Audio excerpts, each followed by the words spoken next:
자, 인사하고 시작하죠. 반갑습니다. 네, 안녕하세요. 드디어 마지막입니다. 오늘은 파이널 백선 51번부터 100번까지 진행할 거고요. 3시간 동안 진행을 하고 마지막 한 장 비교 테마 15점 올리기 요거 마무리로 짓도록 하겠습니다. 자, 51번 보시죠. 문제 어려운 건 없었죠?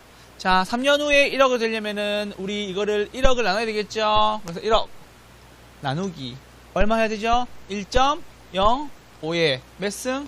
3승 이렇게 하시면 되겠죠. 그래서 1억 나누기 1.05 하나 둘 셋 하시면 되겠죠. 얼마 나옵니까? 8,638만원 나오죠. 그래서 뭐다? 10만원짜리에서 반올림해라. 반올림 돼야 안 돼요? 안 된다. 얼마?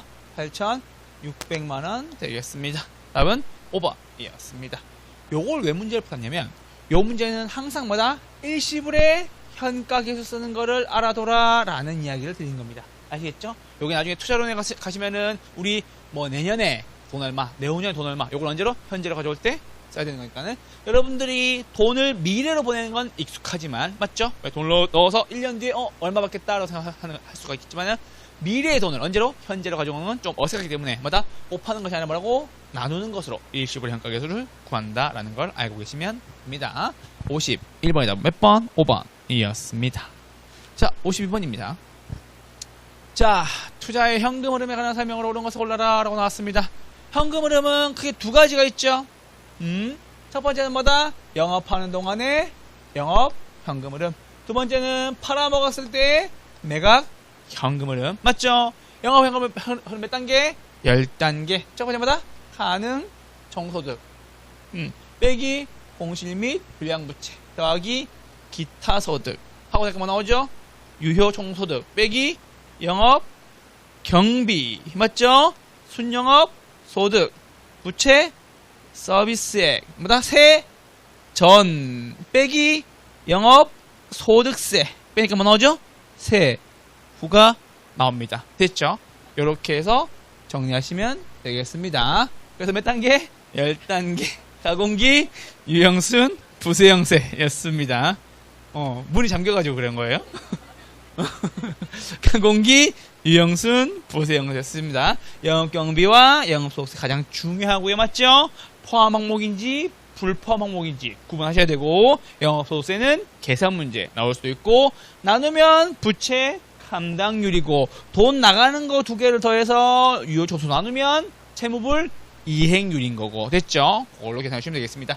그리고 가장 중요한 것보다 순영업소득은 항상 써먹을 수 있다라는 거 순소득, 승수, 종합자본, 환원율, 수익, 가액, 환원, 이율, 부채, 감당률까지 그렇죠? 계산 문제는 항상 여기 잘 나올 수 있다라는 거. 그래서 여러분들이 유형순, 부세, 0까지는 거의 확실하게 알고 계셔야 되는 아시겠죠? 그래서 보다 내려오는 것도 중요하지만은 위로 올라가는 것도 같이 볼 수 있어야 된다는 점을 말씀을 드립니다. 문제는 다 여기서 나옵니다. 아시겠죠? 그렇게 해서 영업현금 흐름 학교에서 가장 중요하다는 거 세 가지 별표 3개 늘 말씀드리죠.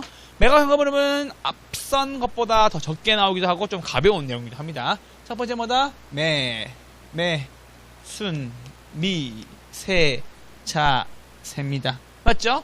첫 번째 뭐다? 매도 가액. 얼마에 팔았니? 빼기 매도 경비. 빼고 나니까는 순, 매도 가액. 빼기 미, 상환, 저당 잔금. 아직 갚지 못한 돈이 맞죠? 세전, 지분 복귀액이죠. 빼기 자본 이득세. 빼니까 뭐다? 세후 지분 복귀액이 나오는 겁니다. 됐죠? 얘는 시점을 얘기하는 거니까는 저량. 맞죠? 영업현금 흐름은 기간이 필요하니까 유량이었습니다. 그래서 현금 흐름 두 가지는 완벽하게 여러분들이 자유자재로 쓸 수 있도록 연습하셔야 됩니다. 됐죠? 그래서 이렇게 현금 흐름 두 가지 잡아봤습니다. 자, 1번 보시죠. 순영업소득은 유효총소득에서 무엇을? 영업 경비를. 맞죠? 경비를 차감한 것이다 라는 거. 영업경비는 부동산 운영과 직접 관련 있는 경비로서 유지선비 맞습니까? 화재보험료는요? 광고비는요? 네. 감가상각비는요? 아니죠. 요거 체크하셔야 됩니다. 그래서 항상 뭐다? 명사 나열하고 난 뒤에 무엇이다 라고 했었을 때 하나라도 아니면은 답이 아닐 수도 있다는 거. 맞죠? 이렇게 말씀드린 거예요. 그러니까 그런 거지. 결혼쌤은 40대 초반이다. 오케이. 결혼쌤은 못생기긴 하지만 잘생긴 것도 모르겠다. 이런 거. 이것도 오케이. 이것도 오케이. 오케이. 약간 소극적이야. 제가 처음에 데뷔했을 때 그런 얘기 들었거든요. 괜찮다 했는데, 그런 얘기 하더라고. 저 앞에 그 현판 있잖아요. 그 입간판. 그게 제가 한 2년, 3년 전쯤 사진인데, 다른 사람 가면, 누구예요, 교수님? 어디 갔어요, 저 교수님? 하고 얘기하길래. 그래서 내가, 여러분들 같이 늙어서 그렇다고 얘기했었거든. 그래서 그런 거. 학개론 쌤입니다, 오케이. 하지만, 민법쌤은 아니니까, 좀 하셔야 됩니다. 아시겠죠? 이거 하니까 좋아하더라고. 아시겠죠? 이제는 이도저도 아니다, 막 얘기하면서. 됐죠? 세전연금 흐름은 지분 투자에게, 기독교는 세전소득을 말하는 것으로서 어디다? 세이다. 맞죠? 다음 몇 번? 3번. 이었습니다. 자, 순매각자금에서 뭐 뺐어요? 미상한 전환을 뺐어요. 맞아? 전 지분 복귀 얘기죠. 영업소득 계산시 원금 상환분이다 라고 나왔어요. 원금 상환분은 돈 버는 거죠. 이거는 과세해요 안 해요? 과세 해야 되겠지. 과세에서 공제되려면 뭘 공제해줘야 돼요? 이자 납입액은 공제해주는 거죠. 맞죠? 그래서 뭐다? 돈 버는 거는 세금을 매기고 돈 못 버는 거는 세금에서 빼준다라는 거 적으시면 되겠습니다. 52번에 몇 번? 3번이었습니다. 53번으로 넘어지죠. 할인연금 수지분석법 DCF법에 대한 설명으로 옳은 것을 골라라 라고 나왔습니다. 그래도 작년까지 나쁘지 않았는데 결혼하고 나한테 뭔가 망한 것 같아. 그래서 와이프가 맨날 이 사람 어디 갔어요 오빠? 막 와이프가 맨날 이 사람 어디 갔냐고 맨날 물어봐요. 그래서 괜찮았는데 작년 말까지 나쁘지 않았는데 아니요 갔어요 이제. 53번입니다. 옳은 것을 골라라 라고 나왔습니다. 자, 수량가가 1보다 큽니다. 지수가 0보다 큽니다. 투자한 채팅사 맞아 틀려요? 틀렸죠? 순양가가 뭐보다? 0보다 크거나 지수가 뭐보다? 1보다 큰 경우 이거 바꿔주면 됩니다. 2번입니다. 내부 수익률법은 투자에 대한 현금의 투자 가치가 현금 유출의 현재 가치를 같게 만든 할인율 맞습니까? 네, 맞습니다. 내부 수익률 어떻게 만드는 할인율? 같게 만드는 할인율이다 라는 소리입니다. 내부 수익률법에서는 내부 수익률과 무엇을? 요구 수익률을 비교하여 투자 여부를 결정한다라는 겁니다. 배타자 투자하는 경우 순양가와 내부 수익률이 서로 상반된 결과가 나타날 경우 뭐가 우월하다? 순평가법이 우월하다라는 소리입니다. 우월하다는 소리는 부의 극대화도 가능하고 가치 합산의 원리도 가능하고 뭐도 가능하고 마지막 투자 판단의 준거 근거가 되기도 한다는 거 맞죠? 부의 극대화도 가능, 가치 합산도 가능, 투자 판단의 준거 근거로서도 활용할 수 있다. 됐죠? 이게 첫 번째 따봉이었죠? 순양가가 따봉. 됐죠? 5번입니다. 지수란 맞죠? 대한 나왔습니다. 앞에 뭐 와야 되고 분 뭐 와야 되고 출의 현가에 대한 뭐다? 입의 현가를 말한다라는 겁니다. 52번의 답은 53번의 답은 몇 번? 2번이었습니다. 54번으로 넘어오시죠. 자, 다음은 투자 부동산의 매입, 운영, 매각에 따른 현금 흐름이다라는 소리입니다. 잘 보세요. 이게 여러분 왜 이 말씀을 드리냐면 이게 굉장히 현실적인 문제를 운영을 이야기하는 거거든. 매달 얼마씩 번다고? 140만씩 번다고. 맞죠? 얼마 투자했다고? 700만 투자했다고. 얘는 이미 유출의 현가가 나와 있는 거죠? 돈 버는 거는 지금 벌어요? 앞으로 벌 거예요. 앞으로 벌 거죠? 그래서 얘를 뭐다? 현가로 가져와야 된다고. 그래서 돈을 나눠야 돼요. 1년 차에 140, 2년 차에 140, 3년 차에 140, 4년 차에 140, 5년 차에 뭐하고?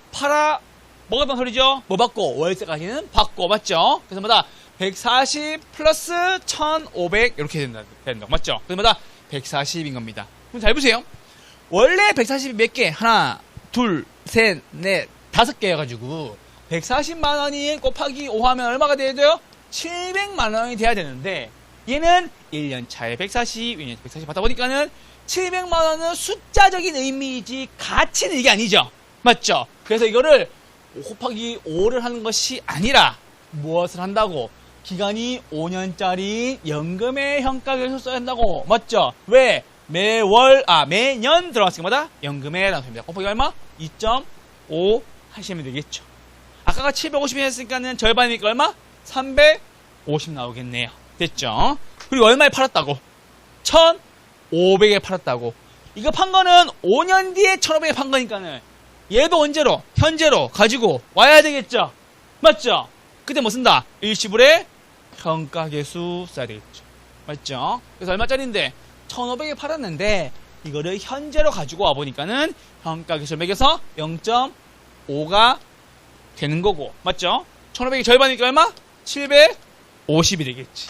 그래서 요거는 야 월세 내가 총 받은 금액은 700만원이지만 평가계수를 따져보니 현재 따져보니 얼마? 350만원이고 내가 5년 뒤에 1,500만원에 팔았지만은 이거를 현재 가치 가져보니까 얼마? 750이었다라는 소리입니다. 그래서 요거 두 개 합은 얼마가 되죠? 1,200이 되죠. 이게 뭐다? 현금 유입의 현재 가치가 되겠죠. 뭐가요? 1,100. 미안해요. 한 개 더 더해보세요. 죄송합니다. 맞죠? 여기 현금 유입의 현재 가치가 되겠죠? 유출은 얼마? 700. 맞죠? 그래서 1,100 빼기 얼마? 700. 얼마? 400만원. 다음에 번? 4번. 이었습니다. 슬퍼서 그래요. 슬퍼서 지금 머리가 잘 안 돌아가. 아시겠죠? 자, 어디서 보나 3번? 4번. 이었습니다. 사실 그래요. 이렇게, 얼마나 그랬겠어요. 이렇게 1년 동안, 이렇게 막, 힘들게 하고, 그랬는데, 이제 보내야 된대. 얼마나 마음이 좀 그렇겠어요. 가가지고 또, 생각이 날 거라고. 근데 되게 기분이 묘해요. 여러분들은 잘 모르겠지만, 이제 11월 10일 날 다시 수업을 올 거 아니에요? 왔는데 그림이 다르잖아요? 기분이 되게 묘해요. 그러니까 늘 보던 얼굴이 아니라 다른 분들 많이 앉아있을 거 아니에요? 기분이 되게 묘해요. 그리고 이게 섣불리 친한 척하기가 어려워. 무슨 말인지 알겠죠?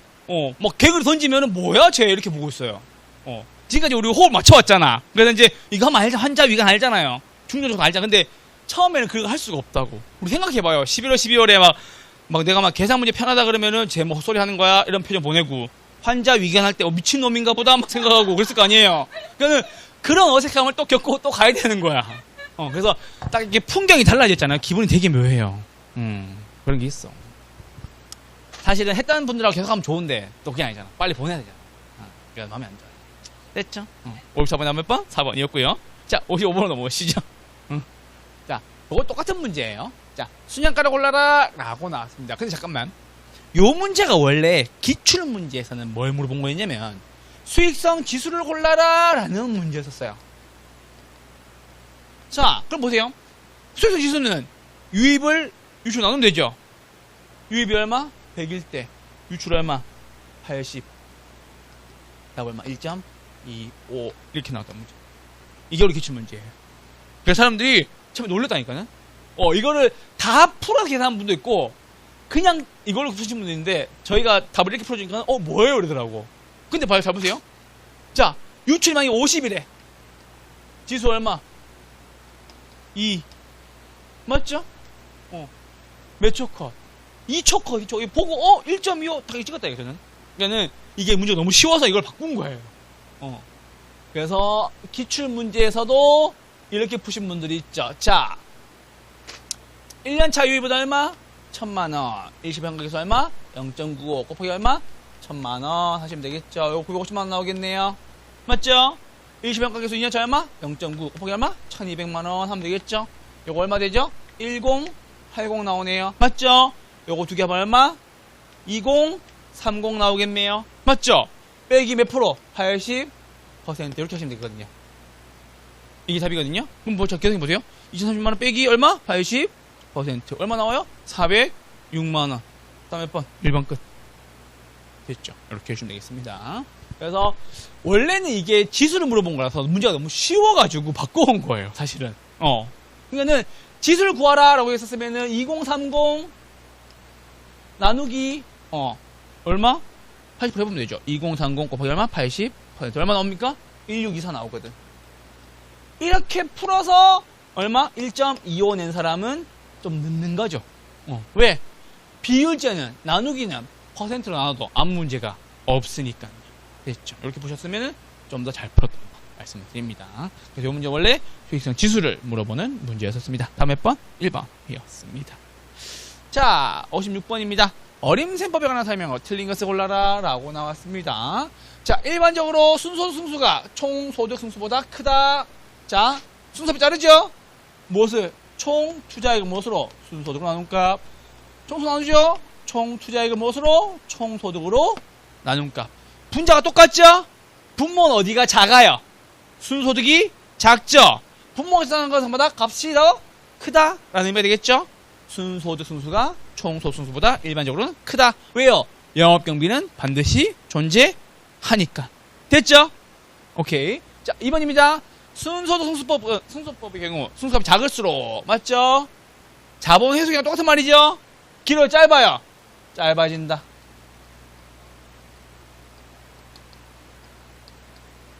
됐죠? 자, 적어보세요. 순소득 승수예요. 어떻게 구하죠? 총 투자액을 무엇으로? 순소득으로 나눈 값. 맞죠? 나 얼마 투자했다? 나 10억 투자했다고. 나 1년에 얼마씩 번다? 2억씩 벌어요. 값 얼마? 5. 맞죠? 나 이거 총 투자액 대비 순소득으로 나눴을 때 5 나왔죠? 자본 회수기 얼마 걸린다고? 5년 걸린다고. 기억나시죠? 그래서 순소득이 중요한 거예요. 얘가 돈 벌었다는 거에 대한 기준이 되는 게 얘예요. 이해돼요, 지금? 그렇게 말씀을 드리는 겁니다. 자, 지분 배당률은 세전 현금 흐름을 무엇으로? 지분 투자액으로 나눈 값이다. 답은 2번이었고요. 지분 투자액은 무엇을? 세전 현금 흐름을 지분 투자액으로 나눈 비율. 맞습니까? 네, 맞네요. 지분 배당률은 뭐의 역수? 세전 현금 흐름 승수의 역수. 맞죠? 자, 종합자본 환율 체크하시고 뭐의 역수? 순, 소득, 승수의 역수가 되겠죠? 맞죠? 순영업소득을 총 투자액으로 나눈 비율입니다. 다른 말로, 똑같은 말로 하면 뭐다? 총 투자 수익률. 당연한 거겠지. 무엇을? 순을 총 투자 나눈 값이니까요. 총 투자 수익률. 됐죠? 자, 세전 현금 흐름 승수는 무엇을? 지분 투자액을 세전 현금으로 나눈 값이다. 그래서 뭐다? 3번과 5번이 뭐다? 서로 무슨 관계? 역수 관계다라는 것까지. 56번이다. 몇 번? 2번이었습니다. 어림셈법을 해보라고 하시면은 어림셈법을 어려워하시는 분이 많더라고. 이게 사실은 되게 복잡하게 나오고 공식을 많이 물어보면은 시간이 많이 걸릴 수가 있어요. 그래서 혹시나 시간이 좀 부족하다 하시는 분들은 밑에 쉬운 계산 문제를 줄 수 있어. 그걸 푸는 게 훨씬 유리해요. 아시겠죠? 사실은 어림셈법과, 그러니까 비율분수법은 대놓고 문제 시간 많이 걸려요 라고 광고를 해요. 계산 문제니까. 근데 어림셈법 같은 경우에는 계산 문제도 아닌 놈이 무조건 하면은 시간이 많이 걸려요. 왜? 여기 공식 8개가 들어 있으니까 이걸 다 봐야 되거든. 그냥 시간이 많이 걸린다고. 아시겠죠? 그래서 혹시나 어림셈법 문제가 복잡하게 나오면은 좀 이렇게 유연하게 생각하셔서 넘어가야지 라고 생각할 수도 있다는 말씀 좀 드립니다. 56번 다음 몇 번? 2번이었습니다. 57번 넘어가시죠. 자, 화폐 세 가지 고려하는 것 5개였죠? 뭐지? 순내지. 됐죠? 그래서 뭐다? 순, 내, 지부터 체크하시고 2개 더 있죠? 연평균, 순현가. 반드시 현가 있어야 돼요. 현가, 회수기한법 몇 개? 5개. 답은 4번이었습니다. 개수와 답을 헷갈리지 마세요. 아시겠죠? 자, 58번입니다. 다음 표와 같은 투자 사업들이 있다. 이 사업은 모두 사업기간이 몇 년? 1년이며 금년에는 뭐만 발생하고 지출만 발생하고 내년에 뭐가 발생하고 유입만 발생한다고 한다. 할인율이 몇 프로? 5%일 때 다음 중 틀린 것을 골라라 라고 나왔습니다. 현금 지출은 건들 필요 없죠? 뭐만? 내년 유입만 무엇으로? 금년에 유입으로 가져오셔야 되겠죠? 됐죠? 이제 다 할 줄 알죠? 무엇이다? 나누기 1점 얼마? 0? 5 몇 승? 1승 하시면 되겠죠? 숫자 모양을 봐요. 그래서 계산 문제가 좋은 이유가 숫자 모양에 티가 나 있어. 맞죠? 10%의 절반 10%의 절반 10%의 절반 맞죠? 그래서 요거는 뭐다? 1000 이거 얼마? 600 이거 300 이거 200 이렇게 나온다. 됐죠? 이제 숫자만 쉽게 나오면은 계산 문제도 좀 잘 풀 수 있겠죠, 그죠? 숫자가 어려우면 짜증나. 됐죠?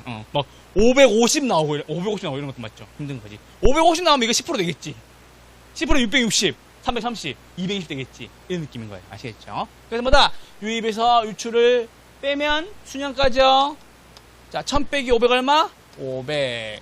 600 빼기 300 얼마? 300. 300 빼기 100 얼마? 200. 200 빼기 100 얼마? 100인 겁니다. 여기까지 하고 순양가에서만 답을 먼저 보셔야 됩니다. 됐죠? A의 순양가는 얼마? 500이다. 맞네요. 맞죠? 순양가가 큰 거는 A, B, C, D다. A, B, C, D다. 틀렸죠? 다음 몇 번? 5번. 이렇게 푸시라고.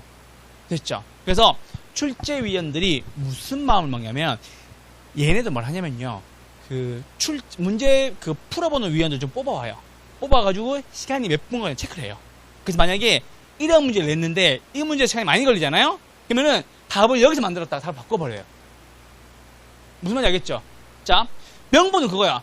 이거 수능과에 답 나왔으니까 더 문제 2개만 봐도 되잖아요. 이렇게 얘기하는 거지. 아시겠죠? 그러니까는 처음에 문제를 내고 문제 풀이하는 사람들을 뽑아서 풀어보게 해요. 그래서 평균 시간을 봐가지고 그 시간도 조절하는 거예요. 근데 만약에 교수님 이 문제 푸는데 시간이 너무 많이 걸렸어요 라고 얘기한다면 답을 바꿔주기도 하는 거죠. 수능과에서. 맞죠? 이렇게 보면은 지수 문제 안 풀었잖아요. 이거 최소한 30초 이상은 세이브 됩니다. 그래서 나 이거 계시라고 말씀드린 겁니다. 자, 우리 먼저 풀어볼게요. 이제 지수입니다. 지수. 자, 지수입니다. 나누는 거죠. 1000 나누기 500 얼마? 2. 600 나누기 300 얼마? 2. 300 나누기 100 얼마? 3.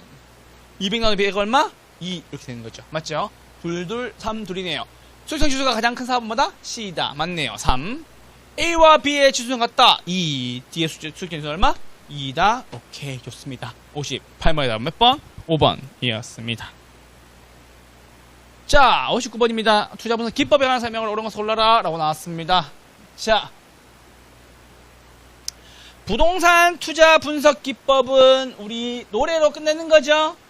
이제 한번 해봅시다. 마지막이에요. 더 이상 안 할 거야.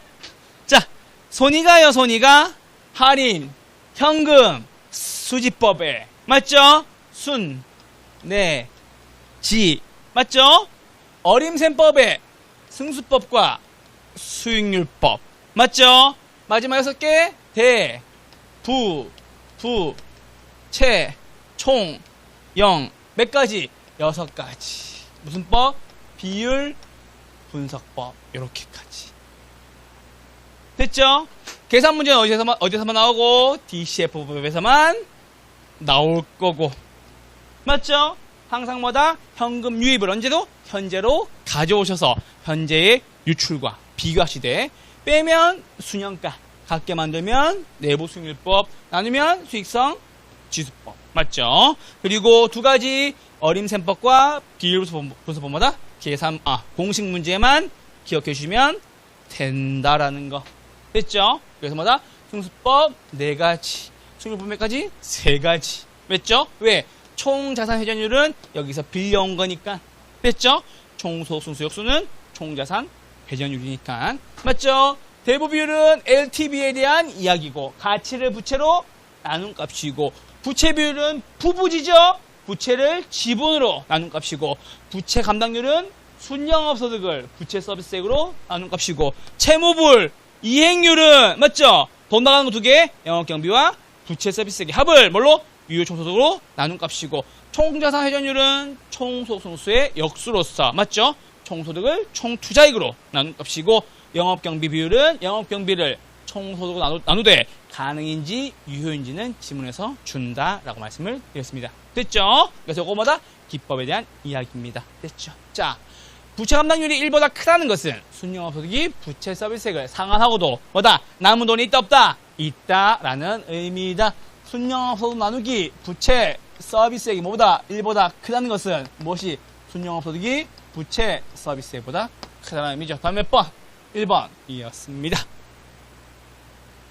대부분 60%래요. 100분의 60이겠네요. 맞죠? 어렵지 않죠? 부채비를 넘어섰을 때 위에가 뭐다? 그대로. 맞죠? 밑에가 뭐다? 더해서 100. 맞죠? 얼마? 40 돼야 되고 이거 얼마? 150이 돼야 되겠죠.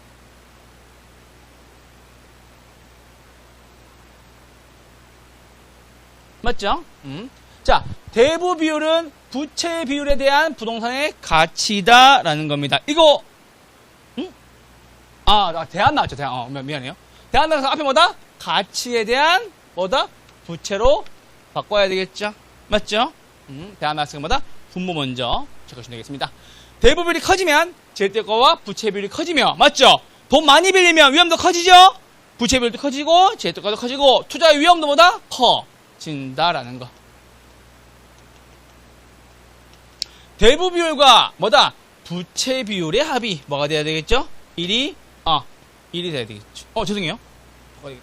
이거 아닙니다. 죄송합니다. 자, 대부 비율과 뭐다? 지분 비율의 합이 뭐가 된다? 1이 된다라는 거. 교수님, 대부 비율은 부채를 가치로 나눈 값이고요. 지분 비율은 뭐다? 지분을 뭐다? 가치로 나눈 값입니다. 됐죠? 그리고 뭐다? 부채 비율은 다른 말이에요. 뭐다?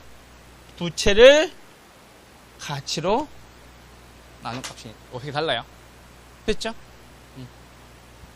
요거 좀 안 익숙하죠? 내라고 얘기할 거예요. 자, 여러분 집에 놀러 갔어요. 친구 집에. 친구 집 10억이래요. 야, 지분 비율이 얼마야? 3억이야. 내 돈 얼마 들어갔다고? 3억 들어갔다고. 맞죠? 그럼 뭘 할 수 있겠어요? 부채를 할 수 있겠지. 그럼 7억 빌렸겠네? 맞죠? 뭐다? 대부 비율 얼마? 7억 되겠지. 70%. 맞죠? 그 뜻입니다. 그러니까 이거는 맨날 여러분들이 물어보는데 저희가 잘 안 가르치는 이유가 잘 안 나와서 그래요, 실제로. 너무 쉬워가지고. 야, 집값 얼마야? 10억. 야, 지분 얼마 들어갔어? 3억. 지분 비율 얼마? 30%. 됐죠? 맨날 쓰는 말이에요. 59번이 몇 번? 1번이었습니다. 잘 안 물어보더라고요, 생각보다.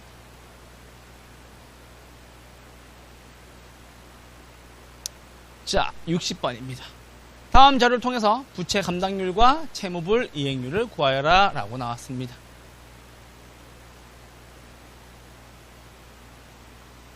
자, 이것도 보세요. 왜 그 말씀을 드리냐면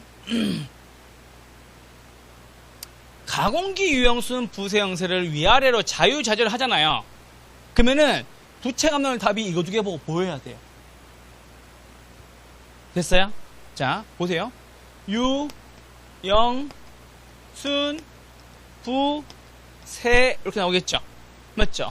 영업경영 빼고 순영업소에서 부채 서비스 빼고 세전 나오죠. 그래서 보세요. 여러분 요걸 몰라서 그래요. 순영업소득은 세전과 부채 서비스의 합이에요. 됐죠? 부채 서비스 얼마? 4천. 세전 얼마? 6천. 순영업소 얼마? 1억. 맞죠? 부채 감당률 얼마? 얼마? 2.5. 됐죠? 그러니까 요게 한눈에 보여주면 좋겠다는 거. 요거 두 개 보고. 맞죠?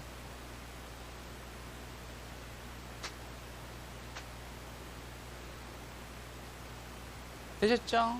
자, 그리고 영업경비와 부채 서비스 합을 유효청소로 나눠봅시다. 자, 유효청소 순수입니다. 순서표 자르고, 맞죠?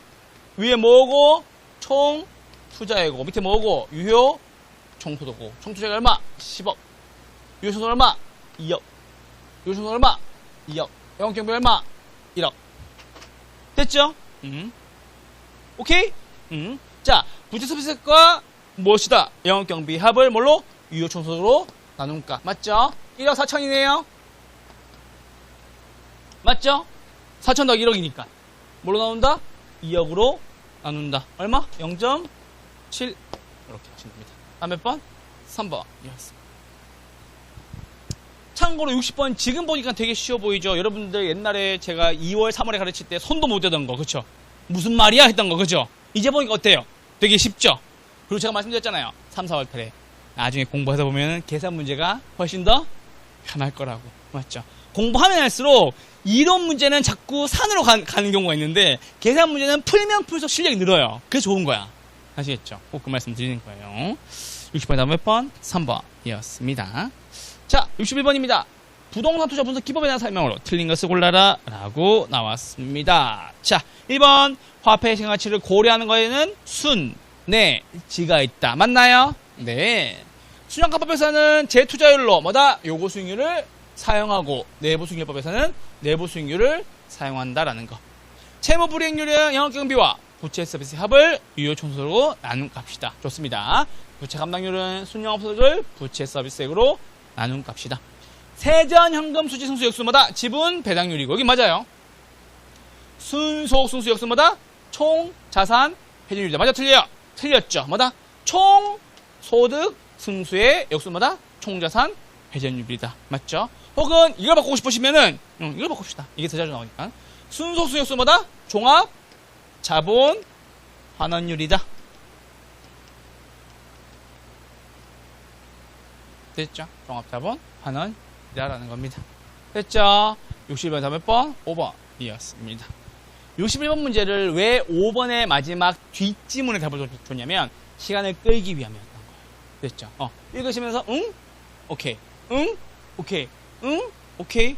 풀만하네? 라고 했다가 맞고 안 읽히는 거지. 집중력을 떨어뜨리는 문제다. 아시겠죠? 일부러 5번에 맨 마지막에 둔 거예요. 끝까지 읽으라고. 시간 잡아먹으라고 말씀드립니다. 62번에 답은 몇 번? 5번이었습니다. 자, 62번입니다. 대출 상환 방식입니다. 세 가지가 있죠? 첫 번째마다 원금 균등, 두 번째마다 원리금 균등, 세 번째마다 채증식. 혹시나 만기 일시가 나오면 만기 일시가 가장 긴 거예요. 됐죠? 자, 원금 균등입니다. 모양 어떻게? 요렇게. 됐죠? 그래서 뭐다? 위에는 원금, 밑에는 이자. 처음에는 돈 팍팍 많이 내다가 시간이 갈수록 돈을 내는 것이 점점 줄어들고요. 원리금 균등은 이렇게 좀 더 길게 그려야 되겠죠? 길게 그리고 이렇게 넣으시면 되겠죠? 원금, 이자. 맞죠? 처음에는 뭐다? 원금 비율이 낮고 갈수록 원금 비율이 커지고 처음에는 이자 비율이 높다가 갈수록 이자 비율이 점점 줄어든다라는 거. 이자 상환액이 점차 줄어드는 것은 원금이든 원리금이든 둘 다 공통 사항이라는 거. 됐죠? 그러면 마지막 채증식은 길게 그리는 거였죠. 맞죠?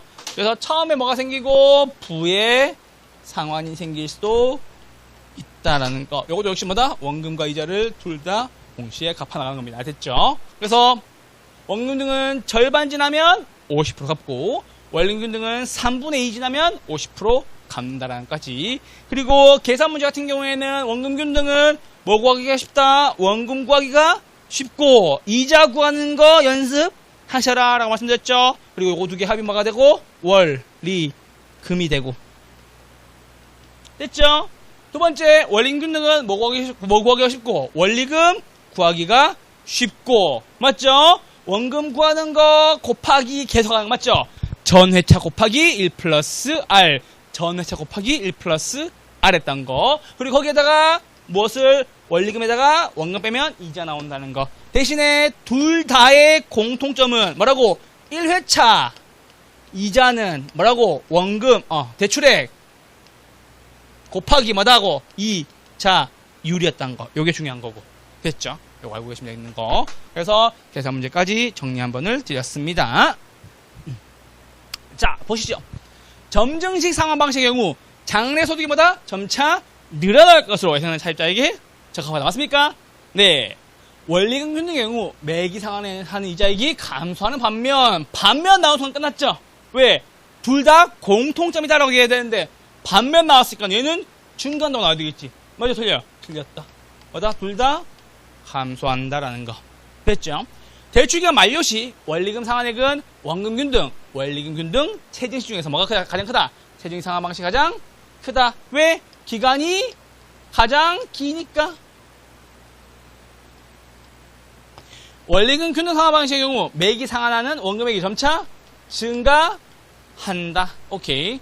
원금 균등 상환 방식의 경우 잘라주고 초기 원리금 상환액이 뭐다? 원리금 균등 상환 방식보다 뭐다? 크다. 처음에 팍팍팍 돈 많이 가는 거 누구라고? 원금 균등이라고. 그래서 뭐다? 현재 소득이 많은 중장년층에게 유리하다라는 거였습니다. 62번이 다음 몇 번? 2번이었습니다.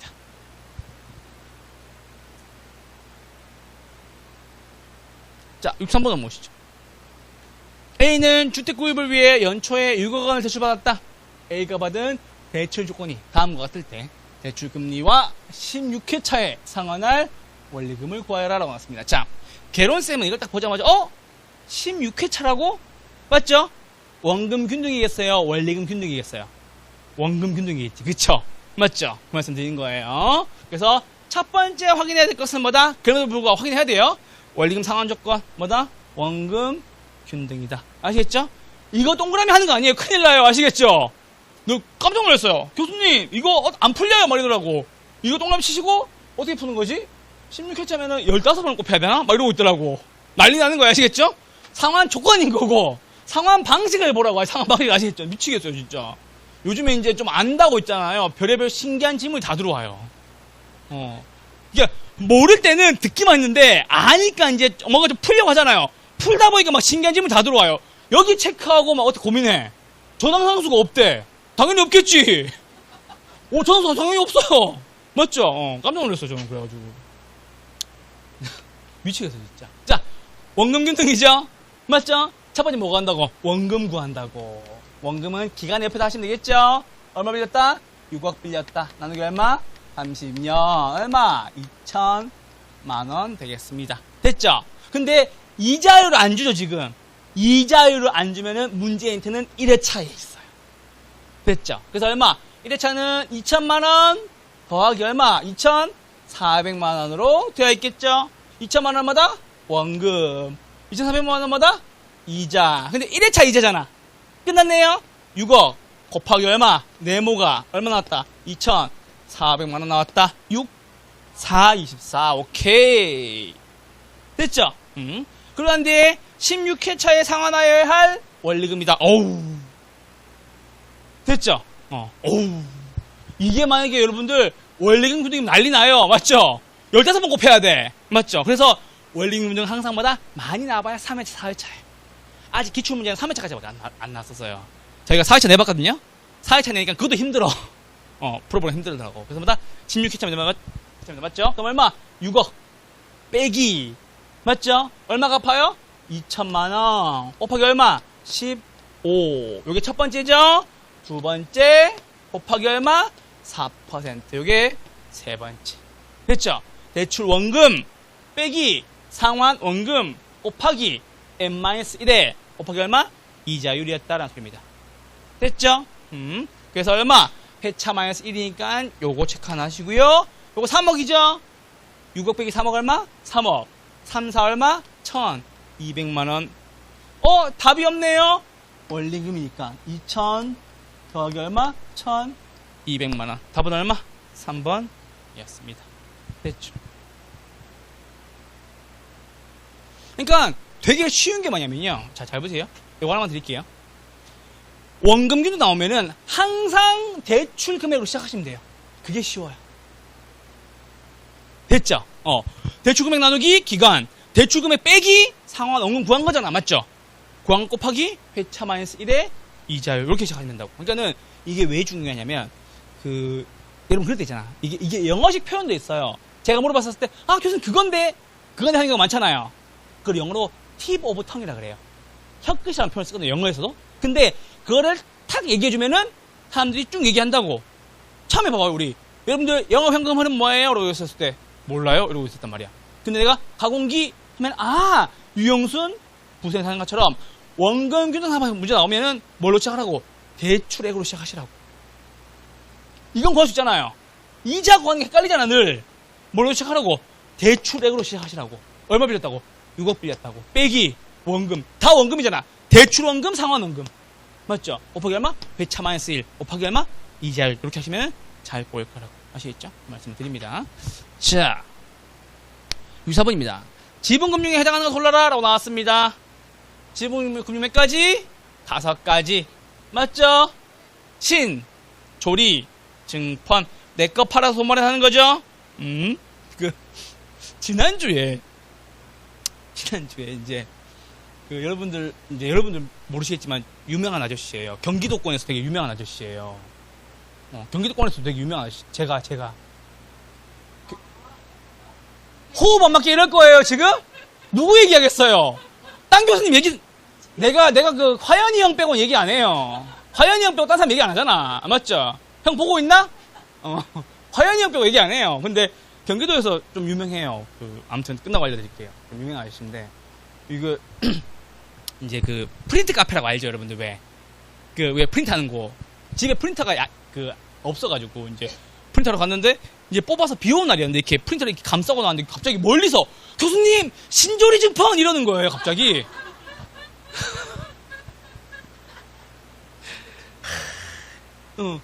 환자 위관. 환자 교수님 신조리 증판 이러는 거야. 그래서 내가 그랬어요. 신정교후 해줬어요 내가. 그러니까 여기서 빵 터지는 거지. 지문 매단이 난 매단이거든요 해줬죠. 그게 생각이 나더라고. 저희 아파트 단지에서도 막 보고 막 이래가지고 요즘에 집에 돌아다닐 수가 없어요. 막 미치겠어요. 그래서 생각이 났어. 갑자기 비 오는 날 저 건너편에서 갑자기 막 담배를 피다 갑자기 그래서 신조리 증판 막 이러는 거예요. 그래서 내가 신정교후 해줬죠. 쪽팔려 죽는 줄 알았어요. 아씨. 아는 차는 괜찮은데 좀 와서 살살 좀 교수님 신조리 증판 해주셔야 되지. 멀리서 갑자기 횡단보도 건너 자리였단 말이에요. 사람들 많은데. 그래가지고 힘들었었어. 그때 또 안 받아줄 순 없지 또 내기세상. 그죠? 받아줬어요. 자, 신, 조, 리, 증 네 가지가 있네요. 뭐 없다? 펀 없었다. 이렇게 네 개였습니다. 자, 위에 것부터 볼게요. 자, 첫 번째는 A, B, C, P입니다. 본 적 없죠? 뭐다? 부채, 금융, 신주주거부, 사채, 뭐다? 매. 호수인했죠, 뭐다? 매. PF, 부. 본 적이 없으니까요. 됐죠? 그래서 여러분들이 신조리 증판과 신전교 후를 기억하신다면 두 가지 빼고는 다 뭘로 본다? 부채, 금융으로 본다라는 소리. 됐죠? 64번에 몇 번? 1번. 4개였습니다. 펀드가 하나 빠져있네요. 자, 65번 넘어오시죠.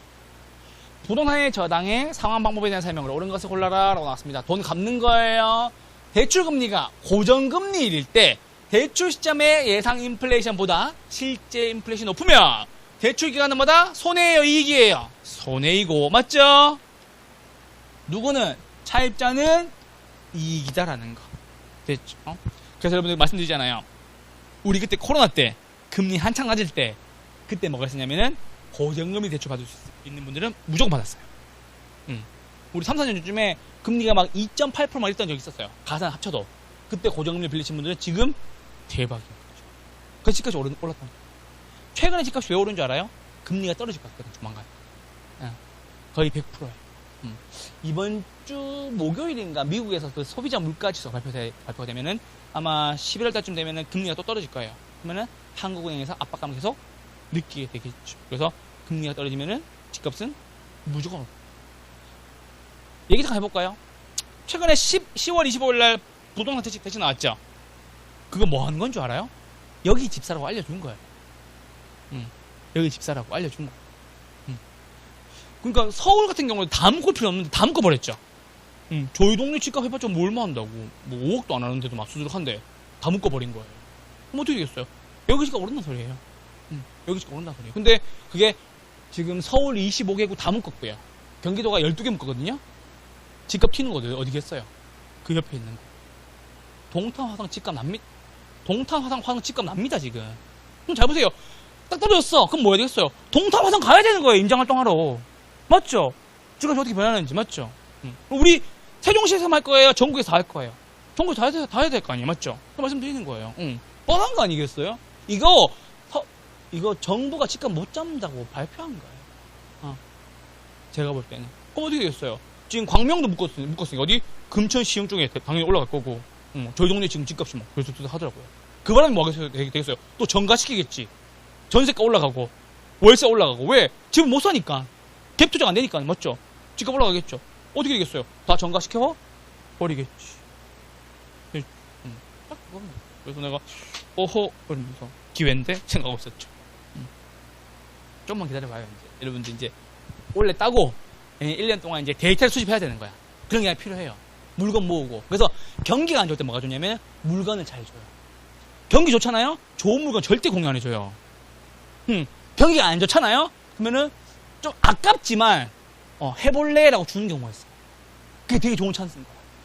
원래 이렇게 강남 큰 법인 같은 데 가면 공유해주는 경우가 많아요. 많은데 이게 개인적으로 하는 분도 있잖아요.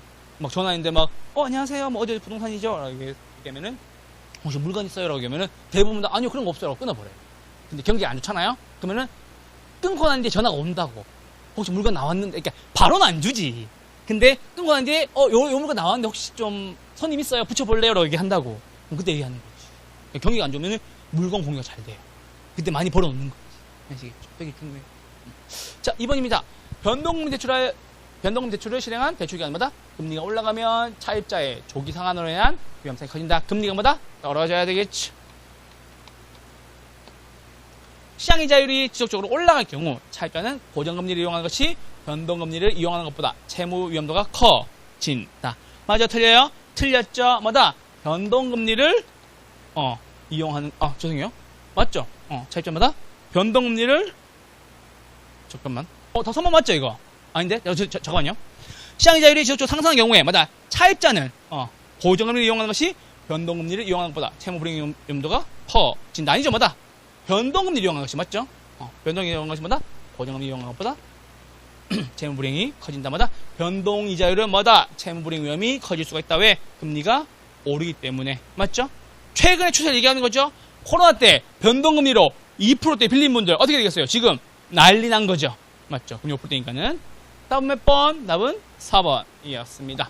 변동금리 이자율에서 무엇이다? 조정주기가 짧을수록 빨리빨리 바꾸죠.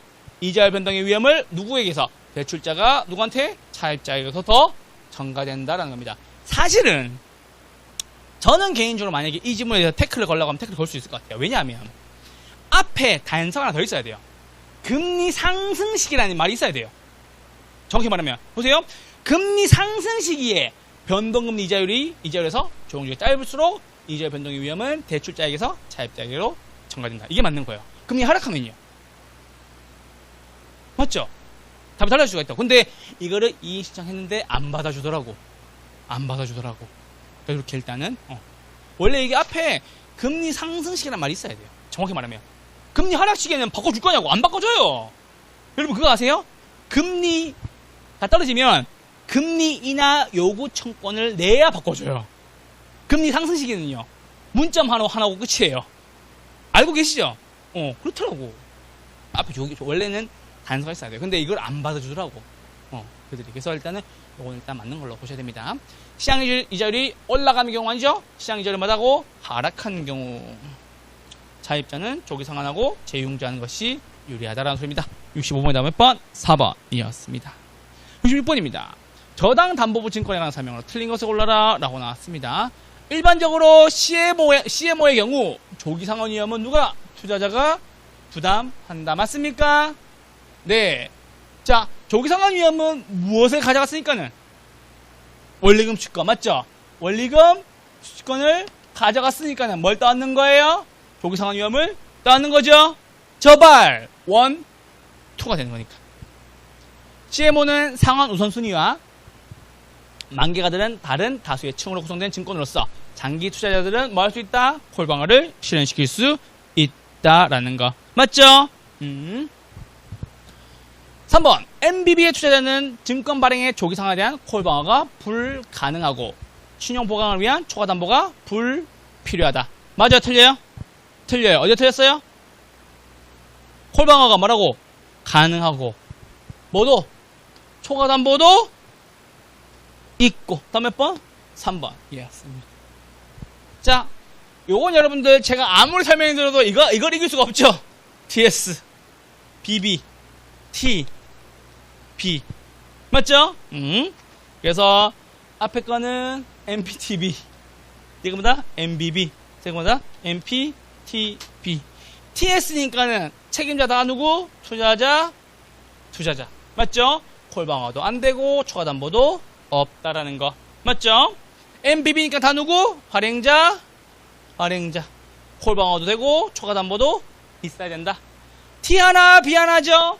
여기서 끝낼게요. 원리금 수취권, 뭐라고? 저당권. 1, 2, 저발. 맞죠? 근데 MPTB는 뭐가 안 되고 콜방어가 안 되는데 CMO는 콜방어가 될 수도 있죠. 언제만? 장기 투자자의 경우에만. 맞죠? 초과담보도 조금은 잡아줘야 된다라는 거. 됐죠? 그렇게 구분해주시면 되겠습니다. 그래서 뭐다? MBS에 대한 세 가지. MP, TS, MBB, MP, TB였습니다. 이건 지분형이라서 지가 돈 내고 지가 다 가져가는 거예요. 돈 낸 사람 누구? 투자자. 맞죠? 요거는 채권이라서 뭐만 투자자는 나 이자만 받을게 라고 얘기하는 거예요. 권한 다 누구 주고? 발행자 주고. 대한민국에서 가장 많은 것이 MPTB와 CMO거든요. 혼합형이니까. 이건 뭐는 돈은 지가 받아가고 저당권 누구한테? 발행자한테 맡기는 거죠. 그래서 보통 많은 사람들이 대한민국에서 이거 합니다. 이거 CMO 합니다. CMO. 언제? 장기로. 특히나 대한민국은 뭐가 많으니까는 30년 만기, 40년 만기 맞죠? 주택, 담보대출이 많으니까는 한국에서 이거 엄청 합니다. CMO. 대부분 다 CMO입니다. 그래서 말씀드리는 거예요. MPTS는 뭐다? 지분형 주택자산증권으로서 맞죠? MPTS는 뭐다? 지분형으로서 투자자가 뭐다? 모든 것을 다 가지고 간다. MPTB의 경우 원리금 수익권 가져가니까는 조기상환위험 부담은 투자자가 부담하고 맞죠?